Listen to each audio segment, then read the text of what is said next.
Hi friends, కథలు చలనచిత్రాల్లో spoiler అలర్ట్తో dark season 1 part 2లోకి వెళ్ళిపోదాం. Mats డిసపియరెన్స్కి సంబంధించిన కేస్ ఫైల్స్ని చూస్తున్న ఓల్డ్రిక్కి తన మదర్ అయిన జానా తన ఫాదర్ ట్రాంటే ఆ టైంలో ఎక్కడున్నాడు అనేది తప్పుగా చెప్పింది అని అనిపించడంతో వెళ్ళి తన ఫాదర్ని కన్ఫ్రంట్ చేసి తన మదర్తో మాట్లాడుతున్నప్పుడు మ్యాట్స్ డిసపియర్ అయిన టైంలోనే ట్రాంటే ఆ టైంలో న్యూక్లియర్ పవర్ ప్లాంట్కి డైరెక్టర్గా ప్రమోట్ అయిన క్లాడియాతో ఎఫ్ఐఆర్లో ఉన్నాడు అని తెలుసుకుంటాడు.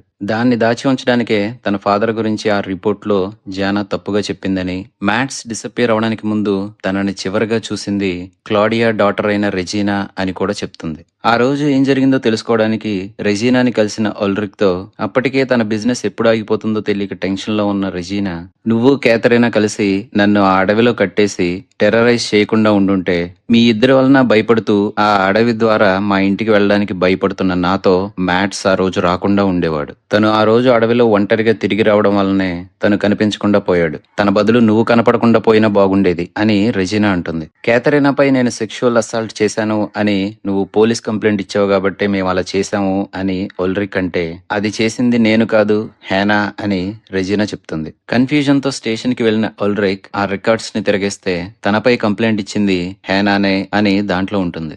దాంతో 33 సంవత్సరాలుగా తనని కేథరీనాని విడదీయడానికి హేనా ప్రయత్నిస్తుంది అని ఫ్యూరియస్ గా ఉన్న ఓల్డ్రిక్ వెళ్లి హేనాని కన్ఫ్రంట్ చేస్తాడు.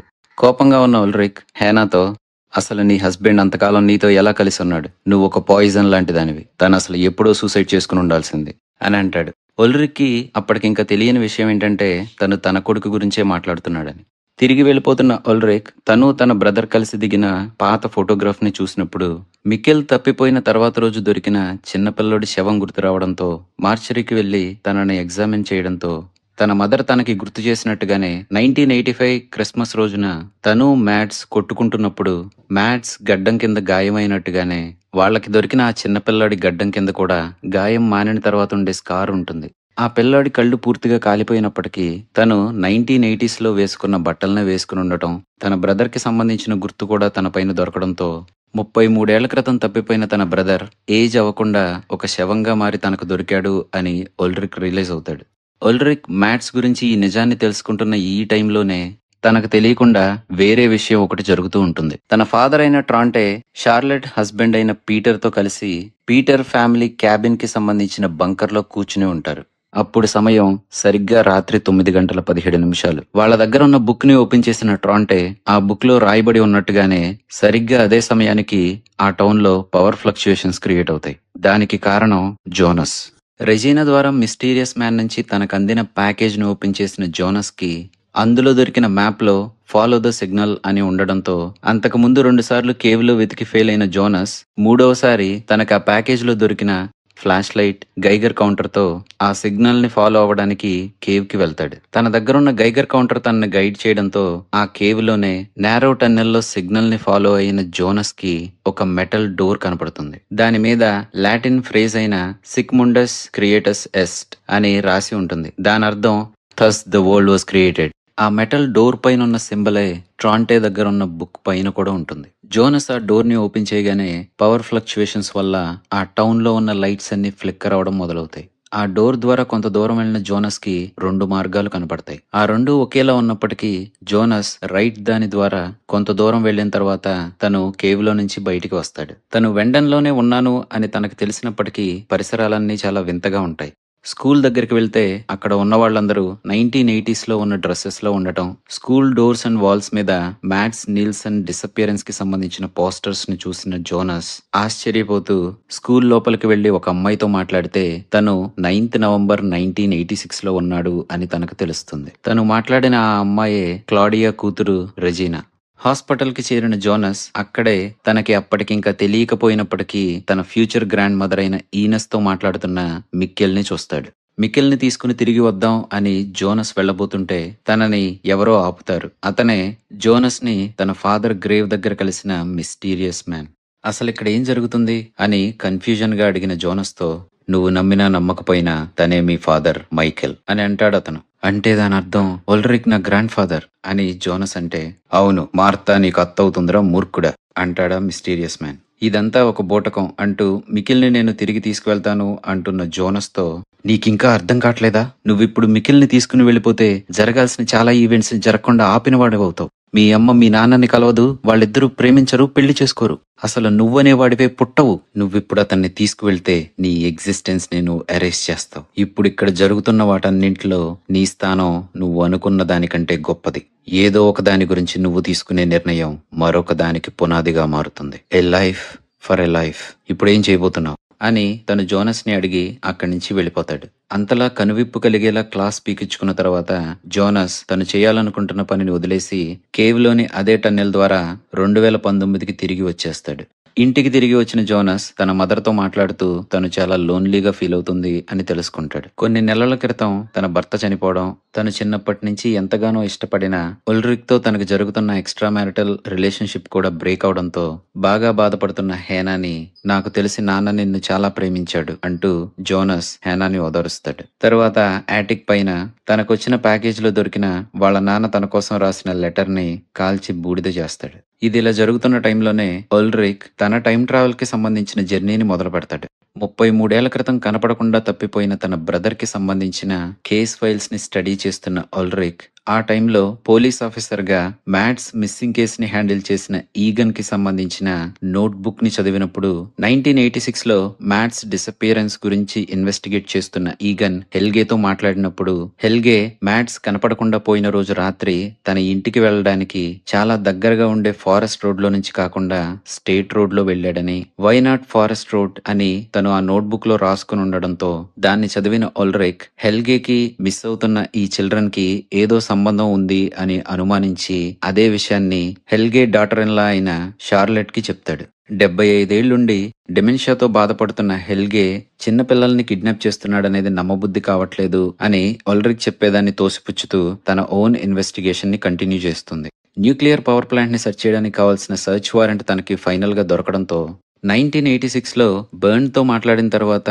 క్లాడియా వెండన్ కేవ్ లో ఏ చోటైతే న్యూక్లియర్ వేస్ట్ కి సంబంధించిన బ్యారల్స్ ని కనుక్కుందో షార్లెట్ ఇప్పుడు అదే ప్లేస్ కి వెళ్ళినప్పటికీ అక్కడ ఆ బ్యారల్స్ ఉండవు. మిక్కెల్ డిసపియరెన్స్ పై ఇన్వెస్టిగేట్ చేయడానికి పోలీస్ వాళ్ళు వారెంట్ తో ప్లాంట్ ని సెర్చ్ చేయడానికి రాబోతున్నారు అని తెలుసుకున్న అలెగ్జాండర్ ఆ బ్యారల్స్ అన్నిటినీ అక్కడి నుంచి ముందుగానే తరలించేయడంతో షార్లెట్ కి ఆ బ్యారల్స్ కి సంబంధించిన ఎల్లో స్క్రాప్స్ మాత్రమే దొరుకుతాయి. షార్లెట్ చెప్పినప్పటికీ హెల్గాపై తనకింకా అనుమానం ఉండడంతో ఉల్రిక్ డిమెన్షియాతో నర్సింగ్ హోమ్ లో ఉన్న హెల్గే దగ్గరికి వెళ్లి మ్యాట్స్ డిసపియరెన్స్ ఇన్వెస్టిగేషన్ లో భాగంగా ఈగన్ నీతో మాట్లాడిన తర్వాత వై నాట్ ఫారెస్ట్ రోడ్ అని రాసుకున్నాడు, దాని అర్థం ఏంటి అని అడిగితే దానికి హెల్గే నాకు నువ్వు తెలుసు, ఇది చేసింది అతనే, నేను గతాన్ని భవిష్యత్తును కూడా మార్చగలను అని చెప్తున్న హెల్గే హార్ట్ రేట్ స్పైక్ అవడంతో స్టాఫ్ వచ్చి ఉల్రిక్ ని అక్కడి నుంచి తీసుకువెళ్ళిపోతారు. ఉల్రిక్ చేసిన పనికి షార్లెట్ కి వేరే మార్గం లేక ఉల్రిక్ ని సస్పెండ్ చేస్తుంది. ఇంటికి తిరిగి వెళ్లిన ఉల్రిక్ కనపడకుండా పోయిన మికెల్ గురించే ఆలోచిస్తూ తన ఫ్యామిలీకి తను దూరంగా ఉన్నాను అన్నట్టుగా క్యాథరీనాకి సారీ చెప్పబోతుంటే ఉల్రిక్ హేనాతో ఎఫ్ఐఆర్ లో ఉన్నాడు అని తనకు తెలిసిపోయింది అని క్యాథరీనా చెప్పి తన మదరైన జానా కాల్ చేసిందని, మికెల్ కనపడకుండా పోయిన జానా మాత్రం ఇంకా తన కొడుకైన మ్యాట్స్ గురించే మాట్లాడుతుంది అని క్యాథరీనా చెప్పి అక్కడి నుంచి వెళ్ళిపోతుంది. తన మదర్ దగ్గరికి వెళ్లిన ఉల్రిక్ తో జానా మ్యాట్స్ డిసప్పియర్ అవడానికి ఒక వారం ముందు ప్రీస్ట్ తో ఆర్గ్యూ చేస్తున్న ఒక అతన్ని చూశాను. అతని చెవి ఏదో పెద్ద దెబ్బ తగలడం వలన పూర్తిగా డిస్ఫిగర్ అయినట్టుగా ఉంది. వింతైన విషయం ఏంటంటే ఈ రోజు పొద్దున విండోలోంచి బయటికి చూసినప్పుడు అదే వ్యక్తి మళ్లీ కనిపించాడు, కానీ అతనికి ఒక్కరోజు కూడా వయసు అవ్వలేదు అని జానా చెప్తుంది. ఉల్రిక్ పాయింట్ ఆఫ్ వ్యూలో కాకపోయినా షార్లెట్ కి కూడా హెల్గే మీద అనుమానం వస్తుంది. హెల్గే వాళ్ళ ఫ్యామిలీ క్యాబిన్ దగ్గరే హెల్గేకి చిన్నప్పుడు యాక్సిడెంట్ జరగడం వలన తన ఇయర్ అండ్ ఫేస్ మీద స్కార్స్ వచ్చాయి. 3 జనరేషన్స్ మారిన హెల్గే ఆ ఫ్యామిలీ క్యాబిన్ ని ఎందుకు వదలలేదు అని డౌట్ వచ్చిన షార్లెట్ హెల్గే కొడుకు తనకి హస్బెండ్ అయిన పీటర్ ని అదే విషయం గురించి అడుగుతుంది. తనకి తెలియదని పీటర్ చెప్పడంతో ఆ క్యాబిన్ పక్కనే ఉన్న బంకర్ లోకి వెళ్లిన షార్లెట్ కి వాల్ పేపర్ ముక్కలు దొరుకుతాయి. షార్లెట్ కి తెలియని విషయం ఏంటంటే ఇదే బంకర్ లో మొదట్లో కనపడకుండా పోయిన ఎరిక్ ఓబండార్ఫ్ ఒక మెటల్ చైర్ కి కట్టేయబడి ఎక్స్పెరిమెంట్ కి గురయ్యాడు. ఆ ఎక్స్పెరిమెంట్ చేసిన వ్యక్తే నోవాతో కలిసి పనిచేస్తున్న 1986 లో ఉండాల్సిన హెల్గే యంగర్ సెల్ఫ్. తను రీసెంట్ గా 1986 నుంచి 2019 కి ట్రావెల్ అవడంతో తననే ఉల్రిక్ మదర్ అయిన జానా చూస్తుంది. మళ్లీ నర్సింగ్ హోమ్ కి తిరిగి వెళ్లిన ఉల్రిక్ కి హెల్గే కనపడ్డు, కానీ తన వస్తువుల్లో యాసిన్ కిడ్నాప్ అవడానికి ముందు చెక్కతో చేయబడిన బొమ్మ ఏదైతే యాసిన్కి దొరికిందో అలాంటి బొమ్మతో పాటు 33 ఏళ్ల క్రితం క్లాడియా న్యూక్లియర్ పవర్ ప్లాంట్ కి డైరెక్టర్ గా ప్రమోట్ అయిన రోజు హెల్గే ఏదైతే బుక్ ని ప్రెజెంట్ చేశాడో ఎ జర్నీ త్రూ టైమ్ అనే అదే బుక్ కాపీ కూడా అక్కడ ఉంటుంది. అలాగే శవంగా దొరికిన మ్యాట్స్ మెడలో ఉన్న కాయిన్ లాంటిదే ఆ బుక్ లో కూడా ఒల్రిక్ కి దొరుకుతుంది. హెల్గే బయట తిరగడం చూసిన ఒల్రిక్ తనని ఫాలో అవుతూ అడవిలోకి వెళ్తాడు. హెల్గే కేవ్లోకి వెళ్లడం చూసిన ఒల్రిక్ తనని ఫాలో అవ్వడానికి ముందు షార్లెట్ కి కాల్ చేస్తే ఆన్సర్ చేయకపోవడంతో తనకి మెసేజ్ ని రికార్డ్ చేస్తూ, షార్లెట్, పిల్లల్ని ఎవరు కిడ్నాప్ చేశారు అనేది కాదు, ఎప్పుడు కిడ్నాప్ చేశారు అనేదే అసలైన ప్రశ్న. నేను అనుకున్నది నిజమే, హెల్గే డాప్లర్ ఇప్పుడు కాదు 1986లో. ఇది నువ్వు విన్న వెంటనే నాకు తిరిగి కాల్ చేయి అని మెసేజ్ ని రికార్డ్ చేసిన తర్వాత హెల్గే వెనకాలే ఆ కేవ్ లోకి వెళ్తాడు. కేవ్ లోకి వెళ్లిన ఒల్రిక్ జోనస్ నేరో టన్నెల్లో ఉన్న ఏదైతే మెటల్ డోర్ ద్వారా వెళ్ళాడో అదే డోర్ ద్వారా ఒల్రిక్ కూడా వెళ్తాడు. కానీ మెటల్ డోర్ దాటిన తర్వాత జోనస్ రైట్ కి వెళ్తే ఒల్రిక్ లెఫ్ట్ కి వెళ్తాడు. దాని వలన జోనస్ 2019 నుంచి 33 సంవత్సరాలు వెనక్కి వెళ్తే ఒల్రిక్ మాత్రం 66 సంవత్సరాలు వెనక్కి వెళ్తాడు. అంటే తను ఆ విండెన్ కేవ్ లో నుంచి బయటికి వచ్చిన సంవత్సరం 1953. ఆ సంవత్సరం ఆ విండెన్ టౌన్ లో ఉండాల్సిన న్యూక్లియర్ ప్లాంట్ కన్స్ట్రక్షన్ అప్పుడే మొదలవుతుంది. కానీ అదే టైంలో ఆ కన్స్ట్రక్షన్ సైట్ లో 2 చిన్నపిల్లల శవాలు దొరుకుతాయి. 1986లో తప్పిపోయిన మ్యాట్స్ నీల్సన్ అలాగే చనిపోయిన 33 గొర్రెల గురించి ఇన్వెస్టిగేట్ చేస్తున్న ఈగన్ టైడ్మెన్ యంగర్ సెల్ఫ్ అయిన ఈగన్ 1953లో ఈ చిన్నపిల్లల గురించి ఇన్వెస్టిగేట్ చేస్తూ ఉంటాడు. మ్యాట్స్ కి ఏమైందో తెలుసుకోలేని ఈగన్ ఈ చిన్నపిల్లలు ఎవరో కూడా తెలుసుకోలేకపోతాడు. కానీ ఈ చిన్నపిల్లలే 2019లో కిడ్నాప్ చేయబడిన ఎరిక్ అండ్ యాసిన్. మ్యాట్స్ కి ఏం జరిగిందో వీళ్ళకి కూడా అదే జరుగుతుంది. వాళ్ళ కళ్ళు 2 కాలిపోవడం, ఇయర్ డ్రమ్స్ పూర్తిగా డిస్ట్రాయ్ అవడం. కేవ్ లో నుంచి బయటకు వచ్చాక 1953లో ఆ విండెన్ టౌన్ లో తిరుగుతున్న ఒల్రిక్ కి అప్పుడే ఆ టౌన్ లోకి నివాసం ఉండడానికి వస్తున్న తన గ్రాండ్ మదర్ అయిన ఆగ్నెస్, అప్పటికింక టీనేజర్ గానే ఉన్న తన ఫాదర్ అయిన ట్రాంటే కనపడతారు. కన్ఫ్యూజన్ తో పక్కనే ఉన్న క్లాక్ షాప్ లోకి వెళ్లిన ఒల్రిక్ అక్కడే ఉన్న హెచ్జి టాన్ హౌస్ ని కలుస్తాడు. హెల్గే దగ్గర తనకు దొరికిన అ జర్నీ త్రూ టైమ్ అనే బుక్ ఆథరే ఈ హెచ్జి టాన్ హౌస్. నువ్వే ఈ బుక్ ని రాసావా అని ఒల్రిక్ వయసులో ఉన్న ఆ టాన్ హౌస్ ని అడిగితే, నేనింతవరకు ఈ బుక్ నే చూడలేదు అంటాడు అతను. అదే టైంలో టీనేజ్ లో ఉన్న 2 అమ్మాయిలు ఆ షాప్ లోకి వస్తారు. ఆ 2 అమ్మాయిల్లో ఒకరు ఒల్రిక్ మదర్ అయిన జానా, ఇంకొకరు జానా ఫ్రెండ్ అయిన ఈనెస్. వాళ్ళు మాట్లాడుకునేటప్పుడు కన్స్ట్రక్షన్ సైట్ లో దొరికిన 2 చిన్నపిల్లల శవాల గురించి ఒల్రిక్ వినడంతో వాళ్ళిద్దరిలో తన కొడుకైన మికిల్ ఉన్నాడేమో అని భయపడుతూ పోలీస్ స్టేషన్ కి వెళ్లిన ఒల్రిక్ ఈగన్ ని కలుస్తాడు. తన కొడుకైన మికిల్ ఎలా ఉంటాడో ఈగన్ కి చెప్తూ వాళ్ళిద్దరిలో ఎవరైనా తనలా ఉన్నారా అని ఒల్రిక్ అడిగితే, ఆ గుర్తులతో వాళ్ళిద్దరిలో ఎవరూ లేరు అని ఈగన్ చెప్తాడు. నీకు హెల్గే డాప్లర్ తెలుసా అని ఒల్రిక్ అడిగితే, న్యూక్లియర్ పవర్ ప్లాంట్ డైరెక్టర్ అయిన బర్న్డ్ డాప్లర్ కొడుకు గురించి అడుగుతున్నావు అని ఈగన్ చెప్పడంతో హెల్గేని వెతుక్కుంటూ ఒల్రిక్ కంగారుగా అక్కడి నుంచి వెళ్ళిపోతాడు. ఇదే టైంలో హెల్గే క్లాడియా దగ్గర ట్యూషన్ చెప్పించుకోవడానికి ఈగన్ వాళ్ళ ఇంటికి వెళ్తాడు. అదే ఇంట్లోకి ఆ టౌన్ లోకి అప్పుడే కొత్తగా వచ్చిన ఆగ్నెస్ అండ్ ట్రాంటే అద్దెకి దిగబోతున్నారు. అదే ఇల్లు 66 సంవత్సరాల తర్వాత ఒల్రిక్స్ ఫ్యామిలీ హౌస్ గా మారబోతుంది. వాళ్ళింట్లో అద్దెకి దిగుతున్న ఆగ్నెస్ తో మాట్లాడుతున్న క్లాడియా మదర్ అయిన డోరిస్ ఆగ్నెస్ హస్బెండ్ చనిపోయాడు అని తెలుసుకుంటుంది. ట్రాంటేకి టౌన్ చూపించమని డోరిస్ క్లాడియాతో చెప్పడంతో ట్రాంటే, క్లాడియా డాగ్ గ్రెచెన్ అడవిలో వాక్కు వెళ్తే చిన్నపిల్లోడిగా ఉన్న హెల్గే వాళ్ళని ఫాలో అవుతాడు. అక్కడ ఉన్న కేవ్ ని ట్రాంటేకి చూపించిన క్లాడియా హెల్గేని తిరిగి ఇంటికి వెళ్ళిపోమని ట్రాంటేతో కలిసి అడవిలోకి వెళ్తే గ్రెచెన్ తో ఫెచ్ ఆడడానికి తన దగ్గరున్న కర్రని హెల్గే కేవ్ లోకి విసిరితే దాన్ని తీసుకురావడానికి గ్రెచెన్ కేవ్ లోకి వెళ్తుంది. అలా వెళ్లిన ఆ డాగ్ 1953లో ఇంక తిరిగి రాదు. వాళ్ళింట్లో అద్దెకి దిగిన ఆగ్నెస్ తో మాట్లాడుతున్న ఈగన్ వాళ్ళు ఇదే టౌన్ కి ఎందుకు వచ్చారో తెలుసుకుంటూ ఉంటే ట్రాంటేతో కంగారు పడుతూ ఇంటికి తిరిగి వచ్చిన క్లాడియా తన డాగ్ అయిన గ్రెచెన్ కనపడట్లేదు అని ఈగన్ తో చెప్తుంది. దాన్ని వెతకడానికి ఈగన్ వెళ్తాడు. ఈగన్ కి తెలియని విషయం ఏంటంటే డోరిస్ కి ఆగ్నెస్ కి మధ్య ఒక స్పార్క్ మొదలవుతుందని. డాప్లర్ మ్యాన్షన్ బయట హెల్గేని కలిసిన ఒల్రిక్ తనకి హెల్గే బుక్ లో దొరికిన కాయిన్ ని ఆ పిల్లోడికి ఇస్తాడు. అప్పటికి చిన్న పిల్లోడిగా ఉన్న హెల్గే ఆ కాయిన్ ని తన జీవితంలో ఇప్పటి వరకు చూడలేదు. పక్కన ఉన్న బాక్స్ లో చనిపోయిన పక్షుల్ని నువ్వే చంపావా అని ఒల్రిక్ అడిగితే, అవి చనిపోయి కింద పడ్డాయి, నేను వాటిని కలెక్ట్ చేశానంతే. చనిపోయిన ఆ పక్షులు చూడ్డానికి చాలా అందంగా ఉన్నాయి. అని హెల్గే చెప్తాడు. ఫ్యూచర్లో తన కొడుకుతో పాటు మిగతా చిన్నపిల్లలు కిడ్నాప్ అయి వాళ్ళు చనిపోవడానికి కారణమవుతున్న వ్యక్తి హెల్గేనే అని తన కోసం వెతుకుతున్న ఓల్డ్రిక్కి చిన్నపిల్లోడిగా ఉన్న హెల్గే కనపడినప్పటికీ తన కొడుకుని కాపాడుకోవడం కోసం ఈ హెల్గేని చంపాలా వద్దా అని సతమతమవుతున్న ఓల్డ్రిక్ చిన్నపిల్లోడిగా ఉన్న ఆ హెల్గేని చంపడానికి సిద్ధపడతాడు. ఏం జరగబోతుందో అర్థమైన ఆ పిల్లోడు ఉల్రిక్ నుంచి దూరంగా పారిపోతాడు. కానీ తన చిన్నపిల్లోడు పట్టుకోవడానికి వస్తుందేమో పెద్ద మనిషి. హెల్గే దొరుకుతాడు. ఉల్రిక్ ఒక రాయితో హెల్గే తలపై పదే పదే బాదుతాడు. అన్కాన్షియస్ అయిన హెల్గే బాడీని హెల్గే ఫ్యామిలీ బంకర్లో పడేసి తెల్లవారే వరకు తను బయటికి వస్తాడేమో అన్నట్టుగా అక్కడే ఎదురు చూస్తాడు. హెల్గేపై జరిగిన ఈ దాడిని మెన్షన్ చేస్తూనే షార్లెట్ 2019లో పీటర్ని తన ఫాదర్ ఆ క్యాబిన్ని ఇంకా ఎందుకు ఉంచుకున్నాడు అని అడుగుతుంది.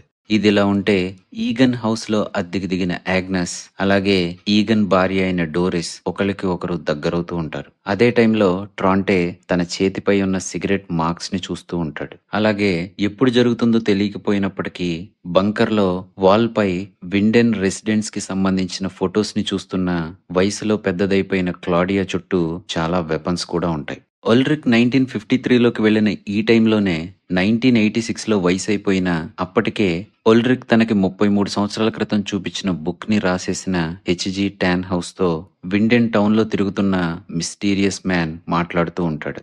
అప్పటి వరకు బుక్ మీద కేవ్ లో టైం ట్రావెల్ చేయడానికి ఉపయోగపడే మెటల్ డోర్ మీద ఉన్న ట్రైకెట్రా సింబల్ ని అతనికి చూపిస్తున్న టాన్ హౌస్ వామ్ హోల్స్ అనేవి 2 డైమెన్షన్స్ నే కాకుండా ఆ ట్రైకెట్రా సింబల్లో చూపించినట్టుగానే 3 షేప్స్ ని రిప్రజెంట్ చేసేలా 3 డైమెన్షన్స్ ని కనెక్ట్ చేస్తాయని, పాస్ట్, ప్రెసెంట్, ఫ్యూచర్ అనేవి ఒకదాన్నొకటి ఇన్ఫ్లుయెన్స్ చేస్తాయని చెప్తాడు. అలాగే వాళ్ళు ప్రతి 33 సంవత్సరాలకు ఒకసారి మూన్ అలాగే సన్ సైకిల్ మ్యాచ్ అయ్యే లూనార్ సైకిల్ గురించి, అలాగే వాళ్ళకి అప్పటి వరకు తెలిసిన థీరీస్ ని బట్టి 33 నెంబర్ కున్న విశిష్టత గురించి మాట్లాడుకుంటారు. ఇంకా టాన్ హౌస్ తో మాట్లాడుతున్న అతను తను చెప్పింది ఏది థీరీ కాదని, ఆ థీరీస్ అన్ని కలిపి ప్రాక్టికల్ గా వర్క్ అయ్యేలా తన దగ్గర ఒక టైం మెషిన్ ఉందని, ఆ మెషిన్ 33 ఇయర్స్ ఫ్యూచర్ లోకి లేదా పాస్ట్ లోకి తీసుకువెళ్లగలదని, అలాగే కొన్ని నెలల క్రితం న్యూక్లియర్ పవర్ ప్లాంట్ వలన క్రియేట్ చేయబడిన వామ్ హోల్ కి కావలసిన ఎక్స్ప్లోజన్ ని కూడా ఇది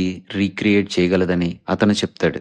దాంతో షాక్ అయిన టాన్ హౌస్ దీనిని యూజ్ చేసి నువ్వు ఇంకో వామ్ హోల్ ని క్రియేట్ చేయాలనుకుంటున్నావా అని అడిగితే, లేదు, నేను ఆల్రెడీ ఉన్నదాన్ని క్లోజ్ చేయాలనుకుంటున్నాను అని అంటాడు అతను. కానీ ఇప్పుడు ఆ మెషిన్ వర్క్ చేయట్లేదు కాబట్టి దానిని బాగు చేయమని టాన్ హౌస్ ని అడుగుతాడు. అది ఎలా వర్క్ చేస్తుందో కూడా తనకు తెలియదు, నేను చేయలేను అని టాన్ హౌస్ చెప్తే, ఆ మెషిన్ ని క్రియేట్ చేసిందే టాన్ హౌస్ అని, తన ఇనిషియల్స్ ఆ మెషిన్ పై ఎన్గ్రేవ్ చేయబడి ఉన్నాయని అతను చెప్తాడు. కంగారు పడుతున్న టాన్ హౌస్ అతనిని అక్కడి నుంచి వెళ్ళిపోమని చెప్పడంతో అలాగే వెళ్ళిపోతున్న ఆ మిస్టీరియస్ మ్యాన్ టాన్ హౌస్ తో, ఈ టౌన్ అనేది చీడపట్టిన గాయం లాంటిది, మనందరం దాంట్లో భాగం అయి ఉన్నాం, నేను దానిని మార్చగలను, నీ డివైస్ తో మార్చగలను, నేను భవిష్యత్తుని చూశాను, ఏం జరగబోతుందో నాకు తెలుసు, మొత్తాన్ని మార్చాలి, దానికి నువ్వే నాకు హెల్ప్ చేయాలి అని చెప్పి అక్కడి నుంచి వెళ్ళిపోతాడు. అతను వెళ్ళిపోయిన తర్వాత టాన్ హౌస్ షెల్ఫ్ లో పైనున్న ఒక డివైస్ ని తీసుకుని అతను వదిలి వెళ్ళిపోయిన దాని పక్కనే పెడతాడు. ఆ రెండు చూడడానికి ఒకేలా ఉన్నప్పటికీ ఆ మిస్టీరియస్ మ్యాన్ తెచ్చిన డివైస్ చాలా సార్లు యూజ్ చేయబడినట్టుగా మాసిపోయి ఉంటుంది. 1953లో తన షాప్లోకి వచ్చి వెళ్లిపోయిన ఒల్రిక్ తన కోట్ ని మర్చిపోవడంతో దాని పాకెట్లో చూసిన టాన్ హౌస్ కి స్మార్ట్ ఫోన్ దొరుకుతుంది. అదేంటో అతనికి తెలియదు, ఎందుకంటే అది 66 ఏళ్ల భవిష్యత్తు నుంచి వెనక్కి రాబడింది కాబట్టి. ఇంక తర్వాత ఏం జరిగిందో నెక్స్ట్ పార్ట్ లో చూద్దాం. వీలైనంత త్వరలో నెక్స్ట్ పార్ట్ తో మీ ముందుకు వచ్చేస్తాం. అప్పటి వరకు take care, thank you so much, bye.